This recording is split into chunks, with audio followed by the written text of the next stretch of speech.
Well, thank you all so much. We appreciate you taking time on this Thursday afternoon to come and learn about the state of assisted suicide in the country. My name is Jessica Rodgers. I'm the Coalition's Director for the Patients' Rights Action Fund. I am joined today by Barbara Lyons, who's our Special Projects Coordinator, who will be providing an update on the judicial goings-on in the country. So with that, we can go ahead and get started. See.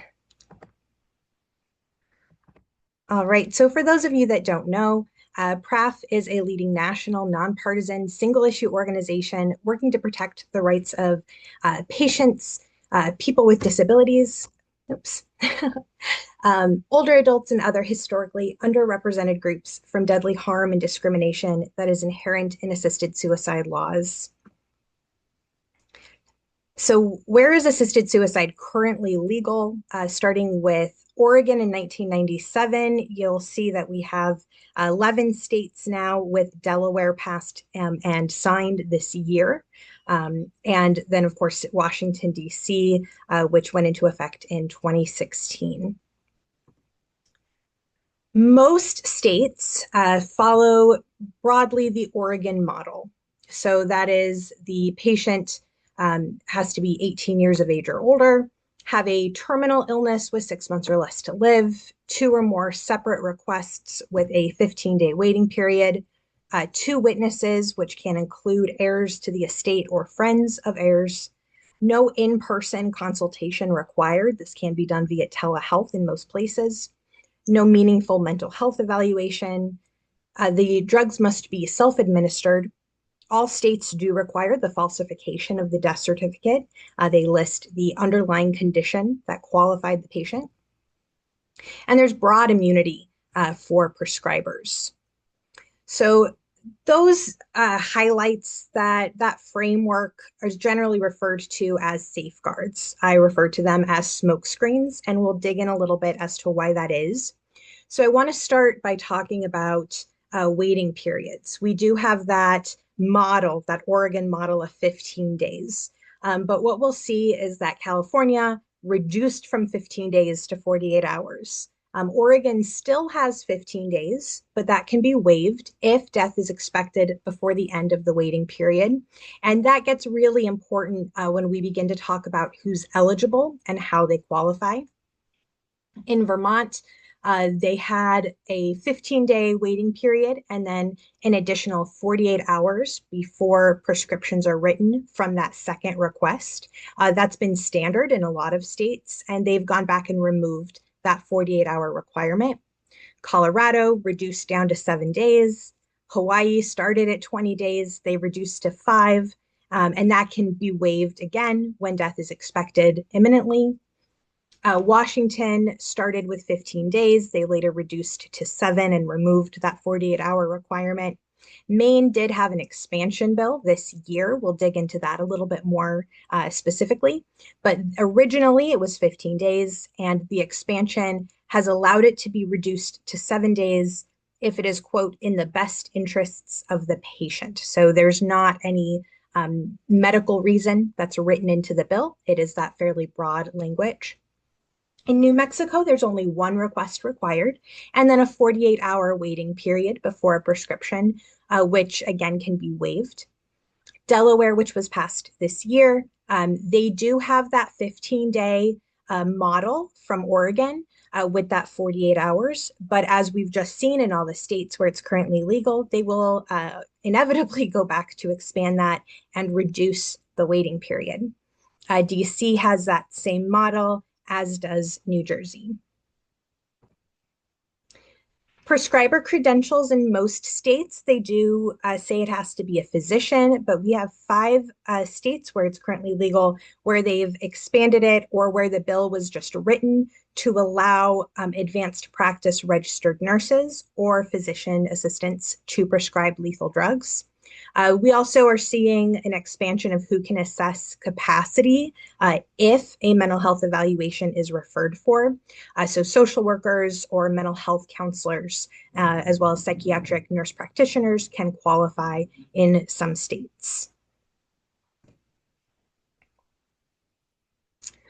So the terminal diagnosis, all states have the same language of that 6-month diagnosis that it has to be untreatable or uncurable. And proponents will often point to this as, these are patients that are genuinely and imminently in the last days of their life, in the last stages of their disease.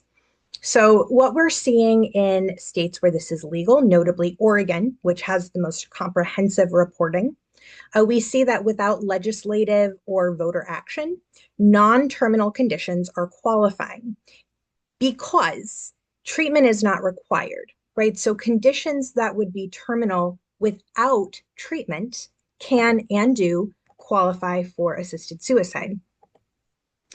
We can see from, oh, I hope you didn't lose my screen. I lost my screen. There we go. A 2022 article published in the Journal of Eating Disorders reveals that young women with anorexia have been prescribed lethal drugs in Colorado. A 2024 report from Frontiers in Psychology document cases from Colorado, Oregon, and California of anorexia qualifying. And what we're seeing in states with this reduced or eliminated waiting period is that VSED, or the voluntary stopping of eating and drinking, is being promoted as a bridge to assisted suicide in states. So if they go to their prescriber and they say, I am not eating or drinking, therefore my death is imminent, right? This is not a terminal condition. It is certainly treatable. But because the physician cannot force treatment, and because the patient does not want treatment and is refusing it, their continuation of not eating or drinking will imminently lead to death. So the prescriber is using that as a qualifying condition. So we've seen a case study of this in Oregon with a woman named Cody Sontag. Her diagnosis was early onset Alzheimer's. And her story was used as a case study by proponents to encourage their folks on how this can be used and expanded in practice. There was an article late last year in the Medical Aid in Dying Journal promoting this and saying that this is feasible in any state with those reduced or waived waiting periods.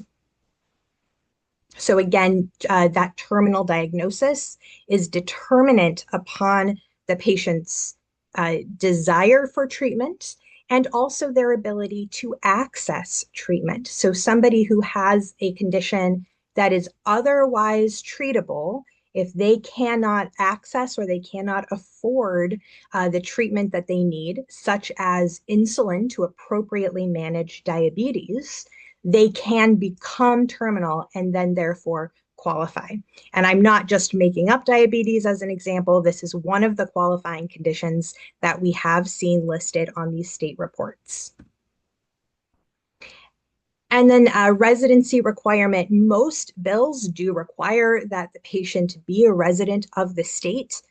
Oregon no longer has a residency requirement, neither does Vermont. Both of those states were sued by Compassionate Choices, and both of those states decided to change their law and as a result of that lawsuit. So what that means is that anyone from any state who presumably does not have a relationship with the doctor in the state they're not a resident in can go to this doctor that they have never seen before, specifically for the purpose of requesting and receiving lethal drugs to end their life. Vermont also had a requirement of an in-person examination. They were previously the only state that required it. Other states and now Vermont do allow this process to be done via telehealth. A lot of those rules were changed, particularly around COVID, as far as what can qualify as a medical examination. And I say rules were changed, that's broadly within the medical sphere, not just specific to assisted suicide. So first, let's start with expansion attempts this year. It's time to get into the legislative nitty-gritty of what happened. So in 2025, we had 6 of our 11 states with previous laws try to make them worse. So Maine, California, Washington, Oregon, Vermont, and New Jersey. Starting in Maine, unfortunately, it was passed this year. They did reduce their waiting period to no less than 7 days if it is in the quote best interests of the patient. This was an amended version. The original bill wanted to waive the entirety of the waiting period. The legislature was a little squishy about that, so they amended it to say no less than 7 days. And then the governor did sign that, so that has gone into effect. New Jersey is still in play. Their session is still going on. Or that's a carryover bill rather. So 1880 would remove the waiting period and the second request. Again, if the prescriber says that death would occur within that time. There hasn't been any action on that bill though. Washington had an expansion to, again, remove the waiting period for some patients. They did have a public hearing. There was significant opposition and no action was taken on that bill. They missed the deadlines, and we can say that it was officially killed for the year. In Vermont, again, the status is killed. I love writing that. Age 75 would authorize naturopathic physicians, nurse practitioners, and physician assistants to prescribe. No action was taken on that this year. In Oregon, SB 1003 would have authorized nurse practitioners and physician assistants to prescribe. It removed language that required the consulting provider to ensure the patient has capability. It reduced the waiting period from 15 days to 48 hours for all patients. And remember, Oregon already allows that waiting period to be waived if death is imminent. So this was a reduction for everyone, regardless of when death was anticipated. And then they did have an amendment to that bill that changed the reduction to 7 days instead of 48 hours. And they struck the addition of nurse practitioners. They did have a public hearing on this bill. There was significant opposition, and it did die in committee. California. So we're going to dig into California a little bit because this year their expansion bill was to remove the sunset date. That bill, as of last week, has passed and is awaiting signature by the governor. But what's notable about California is not necessarily what happened this year, but what happened last year. So last year, Senator Blakespear, who's the sponsor of this sunset date elimination, introduced a bill that would have drastically changed the definition of terminal illness and really wanted to model her language more after Canada that would have allowed assisted suicide and lethal drugs for patients with a grievous medical condition as opposed to one that's considered terminal. This faced pretty tremendous opposition. Her bill would have expanded for dementia, would have allowed IV administration as opposed to self-administration. And what we saw happen in California was that the original bill sponsor opposed it. And she said, you know, I do not support this. While I have compassion for those desiring further change, pushing for too much too soon puts California and the country at risk of losing the gains that we've made for personal autonomy. So the reasoning for opposing was not that this isn't the direction they want to go, that this isn't what the law was intended to do, but that strategically it was pushing for too much too soon. So this year, that same senator came back, and instead of the broad expansion that she previously introduced, this expansion simply got rid of the sunset date that was not set to expire for another few years. So we can anticipate from this, and I would certainly project from this, that with the sunset date out of the way and the worry that the legislature might be watching too closely in anticipation of the sunset date, I do think going into next session, we'll see a similar attempt in California as we did in 2024.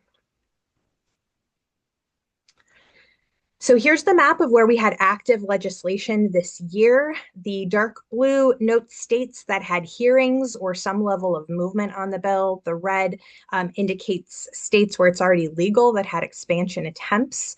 And then the light blue are all of the other states that it was also introduced in. So as you can imagine, it was a very busy session. Let's dig in a little bit more.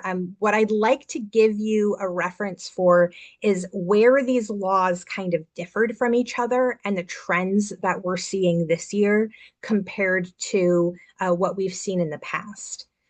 So we are seeing in these states that they're just starting the legislation with allowing lesser qualified medical professionals to prescribe.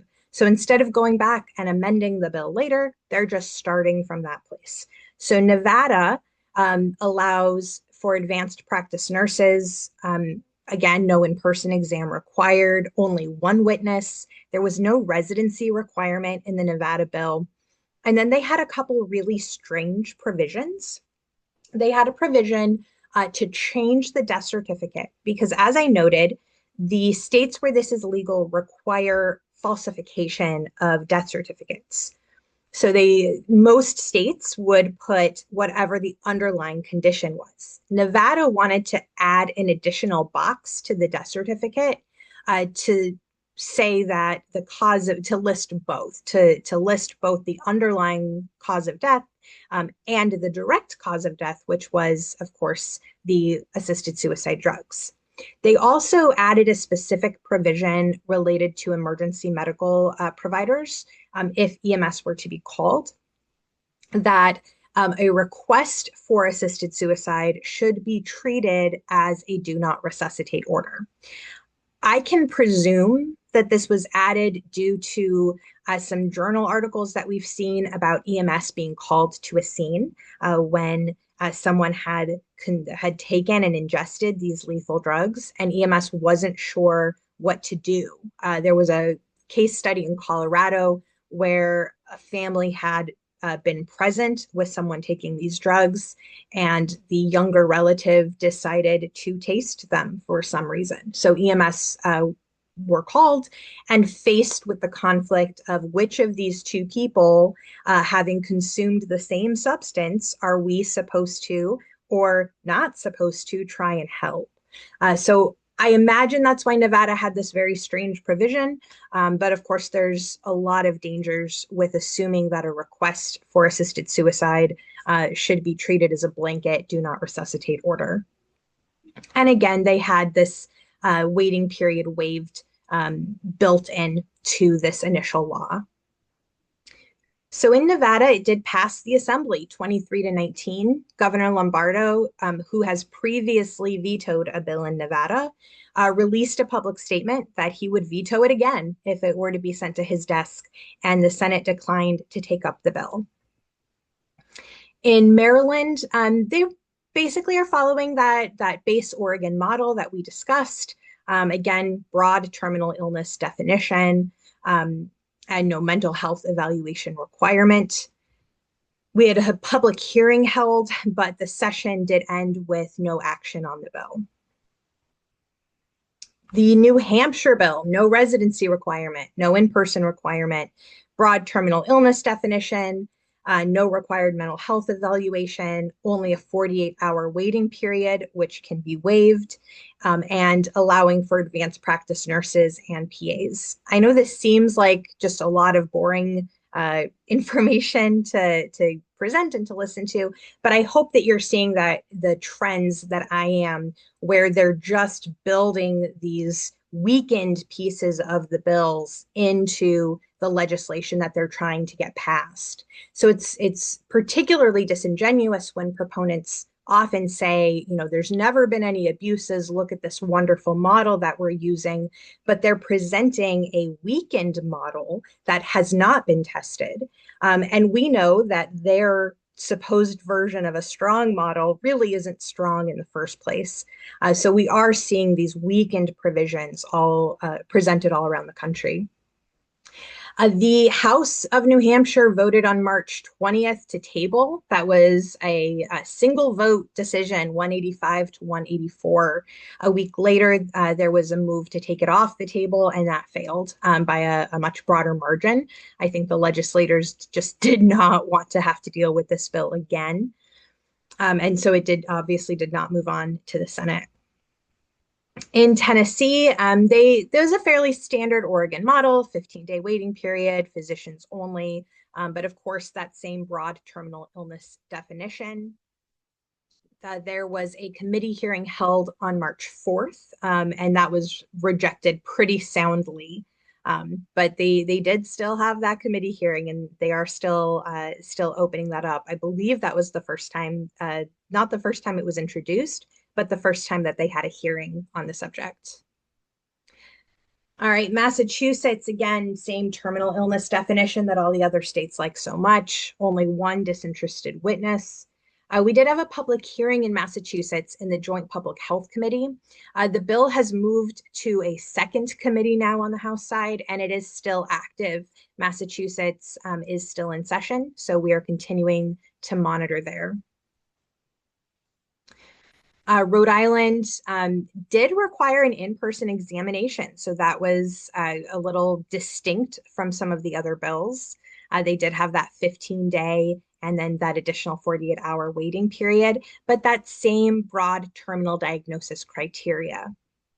They had a committee hearing in both the House and the Senate side, and it was thankfully tabled in both committees. They did not bring it up before the session ended. And then we have Delaware. Delaware allows for advanced practice nurses, no in-person exam required, no requirement for a mental health evaluation, and no requirement that if there is one, that it be in person. This is a bill that last year in 2024 passed by a single vote in both chambers before being vetoed by then Governor Carney. This year we had a new governor, and we had the same vote where once again a single vote in both chambers sent it to his desk, and unfortunately he did sign that bill. Has not gone into effect yet though. We anticipate that it will by January 1st, 2026. Then in Illinois, the bill here had a 5-day waiting period. Again, of course, no requirement for a mental health evaluation, broad terminal diagnosis language. Proponents were a little frustrated because they failed to progress all session. So they waited to the end of the session. They took a completely unrelated bill that had previously passed the Senate near unanimously. It was a 54-1 vote about food safety. And then in the House, they just gutted that bill entirely and added the assisted suicide bill as an amendment and voted on that. So it ended up passing the House 63-42. And then they sent it back to the Senate. And because the Senate was receiving it as an amended bill that of what they'd already passed, it would have made it easier for the Senate to just kind of vote up and down, yes or no on it. But they did end the session without that vote. Unfortunately, this bill can come back next year as a carryover, so we are continuing to monitor there. And our advocates in Illinois are just doing such a tremendous job of education there. So hopefully it will continue to be shelved in the Senate for the 26th session. And New York. So New York's bill has some pretty distinct differences from all the other states introduced. There's no residency requirement. There is no waiting period. There is no in-person exam required. And of course, no requirement for a mental health evaluation. So this bill did pass the Assembly in April, 81-67, which for New York is actually a pretty close vote, particularly for something controversial. And then it passed the Senate 35-27. We are currently in New York awaiting action from the governor. She has until the end of the year to decide what to do. And all indications from her office is that she's still listening and still learning and has not made a definitive decision one way or the other on what she is going to do. Finally, let's talk about Montana. So Montana is allowed and practiced, or assisted suicide is allowed and practiced in Montana due to a judicial case in 2009. So it is not formally legal there. There are not formal regulations in Montana. It is not formally tracked. We have a bill that we support that clarifies the law and restricts assisted suicide. It's the court case said that physicians who practice assisted suicide can claim patient consent as a defense if charges are brought. Now, this has not been tested. Charges have not been brought against a physician, but we do know that it's practiced because every session when we try to support our bill to clarify that law in that court case, proponents come out in force with stories and examples of Montanans who have utilized this loophole to receive and use lethal drugs. So we do know that it is happening. The bill that we supported simply said that physicians cannot use patient consent as a defense to assisted suicide, which does remain illegal on the books in Montana. There was also a second bill that was introduced that modeled all of the other bills that we just talked about to say, nope, you're right. We shouldn't just rely on a court case. Let's go ahead and formally do this and formally pass a law that says without question that assisted suicide is allowable here. So that bill was tabled in the committee, but unfortunately, the bill that we supported was also failed in the House. It did pass the Senate committee, it passed the Senate floor, it passed the House committee, but the floor vote did not go our way. So they have a session every 2 years, and I would anticipate that in 2027, we will see a similar fight. There were also several other states that had legislation this year that did not go anywhere and just kind of sat in the legislature until the session ended. And all of these, there's those minute differences that we just discussed, but there wasn't any action to speak of in the legislatures. I do want to give you a couple encouraging maps, though, right? We had assisted suicide fights on a whole lot of fronts this year, and it's very disappointing and hard to know that our neighbors in Delaware are going to have this on their books now. But I would like you to compare the map of where assisted suicide progressed versus where it was introduced and went nowhere. And even these two light blue, New York and California, we're still waiting on the governors to take action. So they may come off the map yet. This is because of your continued efforts and advocacy. I know so many of you that are on this webinar right now, you work so hard on this, and we are so grateful for your efforts. And with that, I will move it over to my wonderful colleague, Barbara Lyons, to provide updates on what's been happening in the courts this year. Jessica, thank you so much for that really important, very informative update on what's going on in the states. And I would tell you there is activity in the courts also. Compassion and Choices has been quite active. In New Jersey, next slide, please. Compassion and Choices filed a suit in federal district court on behalf of patients in Delaware and Pennsylvania and 2 New Jersey physicians, claiming that the residency requirement in New Jersey's assisted suicide law is unconstitutional. Fortunately, the district court denied the complaint in March of this year and said that essentially that the state needed to protect their providers and advocates who assist deaths from out-of-state liability. Compassion and Choices has appealed this decision to the Third Circuit, and there has not been any action further on that, and waiting what's going to happen in the Third Circuit. Moving along, in Colorado, next slide, please. In May of 2025, just this year, Compassion and Choices filed a similar lawsuit in a federal district court in Colorado on behalf of a terminally ill Minnesota resident and 2 Colorado physicians, again challenging the constitutionality of the residency requirement in Colorado's assisted suicide law. The Minnesota resident has been diagnosed with a stage 4 cancer, and he wants to travel to Colorado for assisted suicide. This again was recently filed. So there's been no activity to date on this case. Next slide, please. Many of you ask, why aren't we on the offensive? Well, I will tell you, we are on the offensive in the courts, and the Patients' Rights Action Fund, through the efforts of our sister organization, the Institute for Patients' Rights, has been working to essentially eliminate assisted suicide laws through the court system. So in April of 2024, a case was filed, United Spinal Association versus California. It was filed by the United Spinal Association, Not Dead Yet, Committees Actively Living Independent and Free, the Institute for Patients' Rights, and 2 individuals. And they filed a claim in federal district court seeking to overturn California's assisted suicide law. The claim states that the law is a violation of the Americans with Disabilities Act, Section 504 of the Rehabilitation Act, and the Equal Protection and Substantive Due Process Clauses of the 14th Amendment.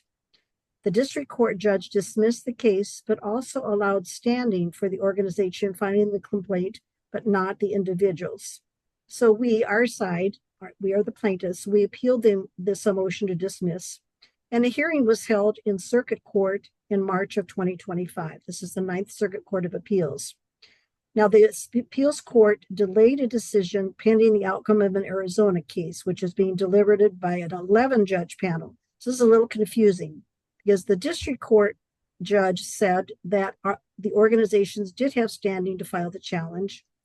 And our 3-judge panel in the Ninth Circuit said, well, we don't want to make that decision until we see what this en banc 11-judge panel decides in this Arizona case. So we're expecting the Arizona decision at any time. And once we get that decision, that will allow us to respond again back to our 3-judge panel on how this impacts the United Spinal versus California case. I hope that's not too confusing. It's just bouncing back and forth within the Ninth Circuit Court of Appeals. Next slide, please. So we filed a similar case in Colorado in June of this year. It was the United Spinal Association, Atlantis Adapt, Not Dead Yet, the Institute for Patient Rights, and a woman with anorexia. This claim was filed in federal district court, and again, seeking to overturn Colorado's assisted suicide law using the same legal arguments as the California case. There's been no action to date on the Colorado case. So those are essentially the main things that are going on within the court system. If you want to be, for the junkies that want to read these legal challenges and how they're worded, you can find them listed at our website, endassistedsuicide.org. There's also a petition at that website where you can sign on to become a supporter of these lawsuits in California and Colorado. So thanks so much for your attention. Thank you very much for that, Barbara. I appreciate that. I'm better that you than me digging into the nitty-gritty of that, and I really appreciate that.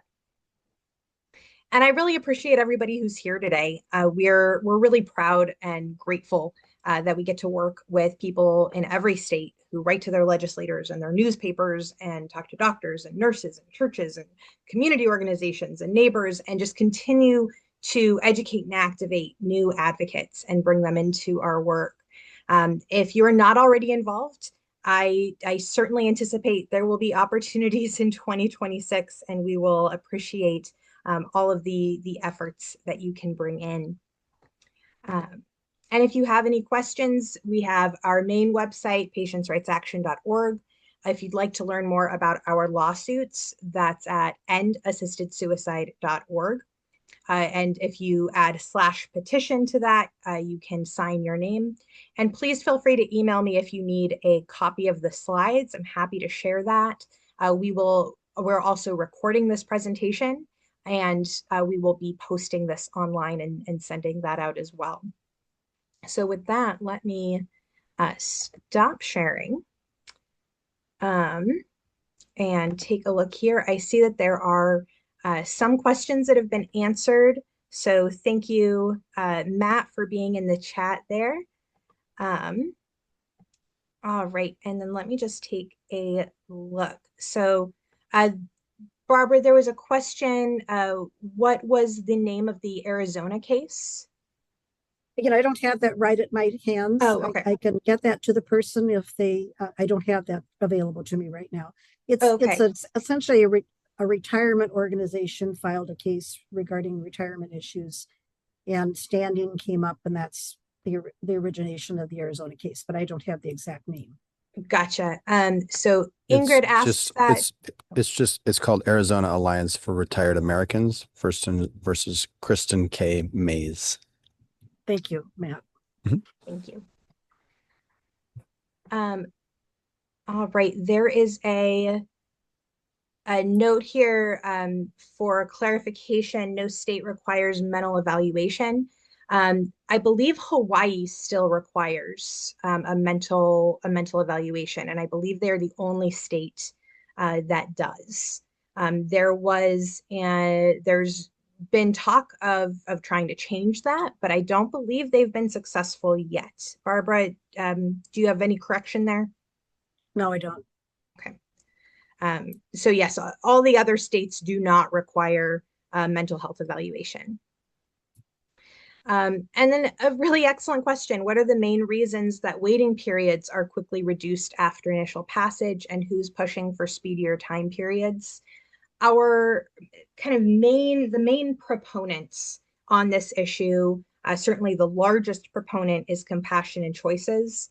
Also, organizations like Death with Dignity, Final Exit Network, and any number of Hemlock Society chapters that are supportive and pushing for this to change. Um, Ultimately, I would say they've been pretty open that their goal is full access to assisted suicide. So they see waiting periods as just one more barrier, as well as being a fairly, I don't want to say easy, but kind of an easier target to start opening up these laws a little bit more.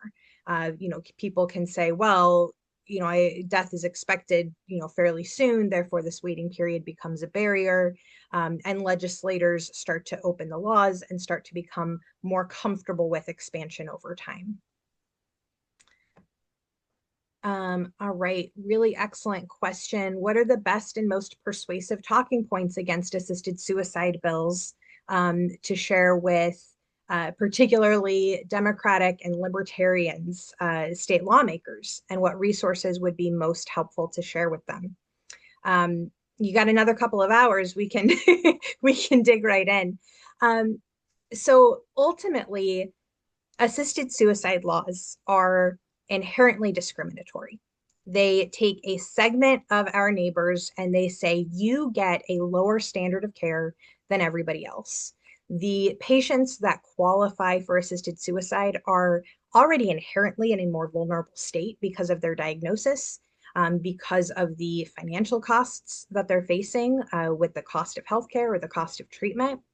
And so, for lawmakers that are uh, concerned and working on equity in healthcare, I always point to the fact that when we look at the Oregon data, we see an increase over time in the number of patients that are self-reporting that they are requesting these drugs because of concerns about financial costs of treatment, right? So patients are telling their doctors to their face or over a Zoom screen, I am concerned. I am self reporting that I'm concerned about how to pay for treatment.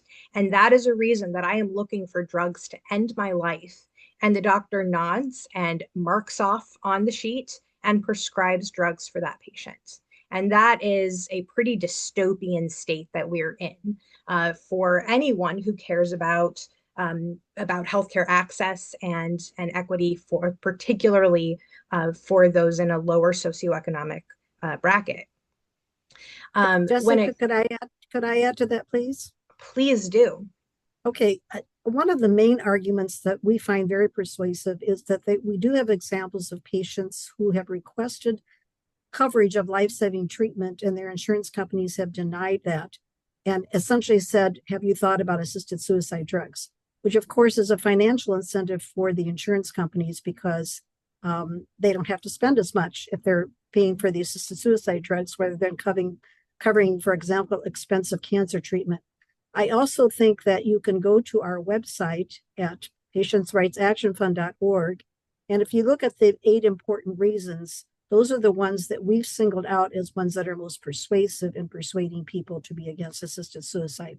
There's all kinds of other information on the website, and I think you will find your answer there instead of us spending an hour here trying to tell you what are the most important arguments. So I encourage you to go there. Thank you so much. And thank you for Barbara. I appreciate that. Joan asks about how is VSED, again, voluntary stopping of eating and drinking, being promoted, and do we have examples to document this besides Oregon? So we have a specific case study that happened in Oregon, and we know about this because the patient clearly had put herself out there to be a case study. Everything in these bills is always written for the anonymity of both the patient and the prescriber.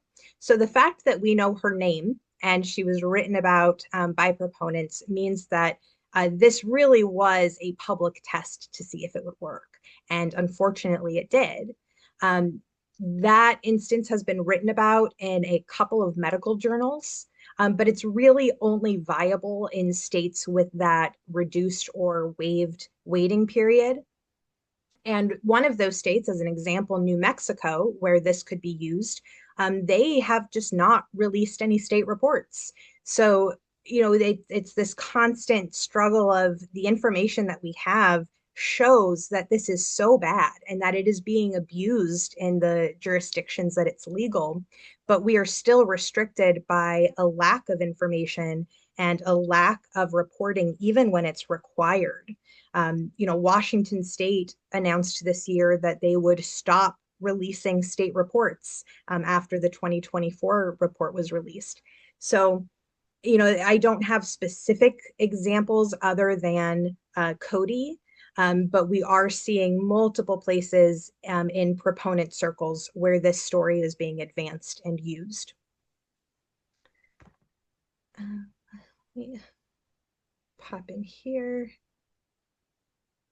There's a question if we're planning any more meetings with the New York governor. I think we are all advocates in New York are continuing to contact the governor and are working quite hard to educate her and her staff at all times. Until the bill is on her desk, until she signs it, that we are certainly not giving up. If you are on this webinar and you are in New York and have not called the governor, please do that right now.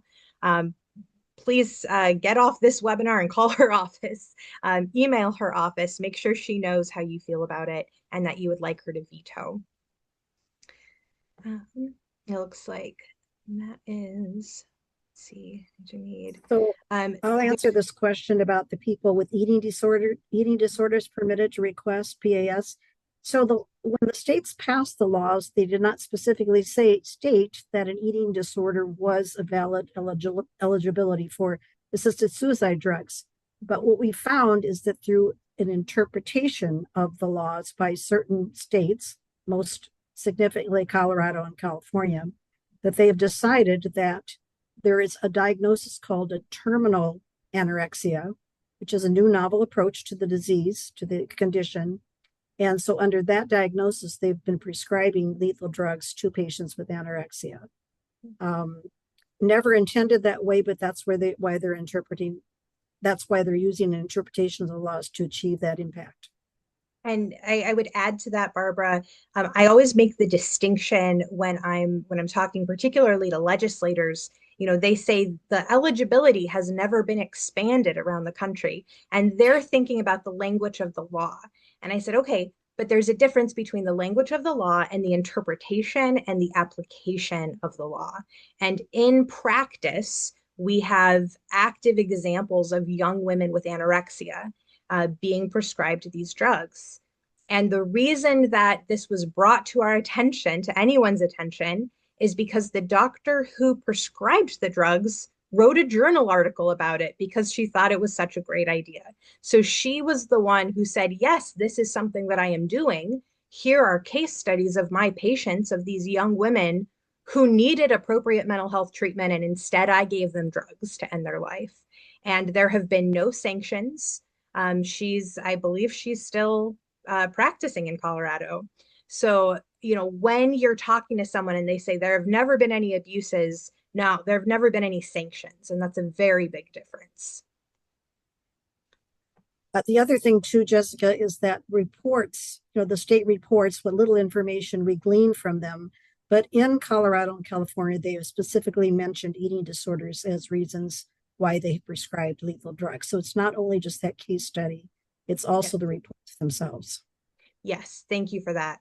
And that makes it all the more concerning that so much of the reporting is really not to the level that it should be, and certainly not to the level that it's required by law. I see a couple people asking for journal article links. Yes, I'm happy to share any resources. I'm not sure what specific ones you're looking for. Feel free to email me if there's something, if you're talking about anorexia or VSED, or if you have other resources. I'm certainly happy to get that to your hands.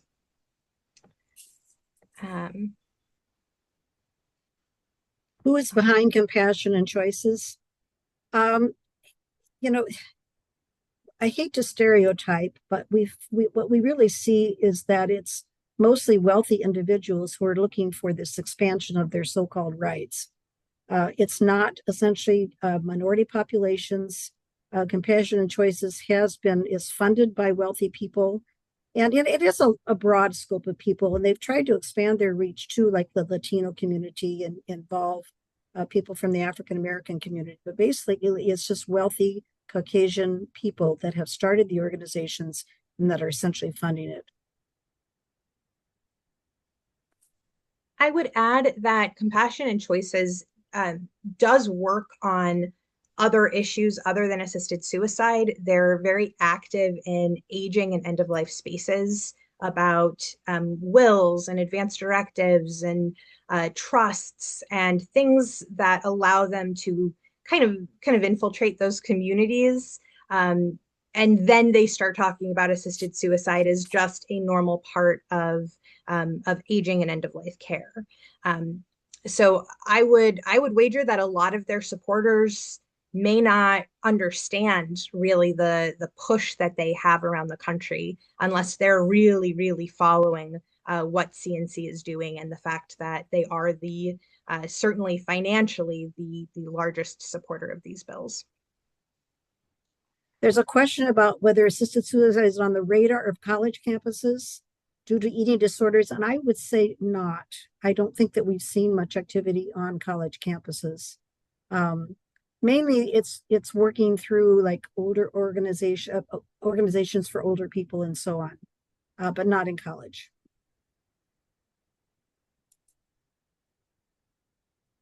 Right. I think. All right.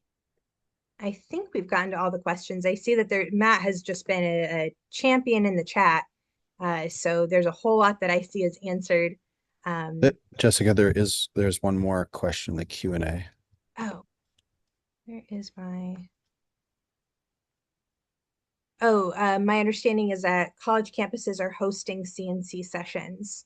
If you are anybody, if you're seeing this, please let me know, let us know. I'm positive that I can't monitor everything that they're doing in every place that they are, but we're always happy to let our advocates know when there's an event going on. A lot of them like to go just to see what CNC is saying and to ask good and educational questions during any kind of Q&A period. And alternatively, if they're being given space by professors for students to go to that professor and say, hey, I'd like somebody from a different organization to come and present a different side. I'm always happy to zoom in to any classroom that'll have me. So. Sure. Compassion and Choices does a lot of community events. They have like a town hall in a library or in a community, trying to garner support in that way. That's their main main means and they work in legal organizations, they've been really active in medical organizations, particularly the state ones, trying to get them to change their positions from opposition to ones of what's called neutrality, which essentially is support, to be honest with you. So we've been really successful within the American Medical Association in keeping that major medical organization opposed to assisted suicide. And right now we have a major effort going on within the American College of Physicians to change its position. So I mean, they're really active in so many spheres, but I would say that colleges are not their main source of activity. And then a question of how many states did we win last year? It was introduced in, I believe, 19 states this year. I would have to go back and count exactly. Obviously, Delaware did pass, unfortunately. New York is still sitting on the fence, and we're not sure. And a few others are still active because the legislature is in session, right? Illinois can carry over. Massachusetts is still in session. So I could say close to 17, but there's still a couple states that may have action, though I don't necessarily anticipate that that they would pass this year. So,